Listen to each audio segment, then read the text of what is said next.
అత్తమ్మ వర్షం పడుతుంది కదా, వెదర్ కూల్గా ఉంది కదా, ఏమన్నా వేడి వేడిగా చేసియరా? చేసుకుందామురా, మిర్చి బజ్జీ చేసుకుందాము. పూలు తీసుకోవాలి, అందులో పావు కిలో శనగపిండి, సాల్ట్ సరిపోయేంత, కారం, కొంచెం సోడా, కొంచెం పసుపు, కొంచెం బియ్యపిండి. ఇక మంచిగా కలుపుకోవాలి, మిర్చి బజ్జీ వచ్చేటట్టు కలుపుకోవాలి. మంచిగా కలుపుకోవాలి. ఇట్లా ఇక మిరపకాయలు లోపల గింజ తీయాలి, చీరి మంచిగా గింజ తీసి కొంచెం ఉప్పు రాసుకోవాలి. కడాయి పెట్టుకొని ఆయిల్ పోసి మిర్చి బజ్జీ ముంచేసుకోవాలి. మంచిగా అటు ఇటు మంచిగా ఫ్రై చేసుకోవాలి. అటు ఇటు అంటే మంచిగా ఎర్రగా కాలుతాయి. కాలినాక తీసుకోవాలి బౌల్లోకి.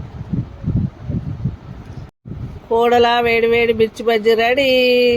ఈ వర్షంలో వేడి వేడి మిర్చి తింటుంటే అత్తమ్మ సూపర్ ఉంది.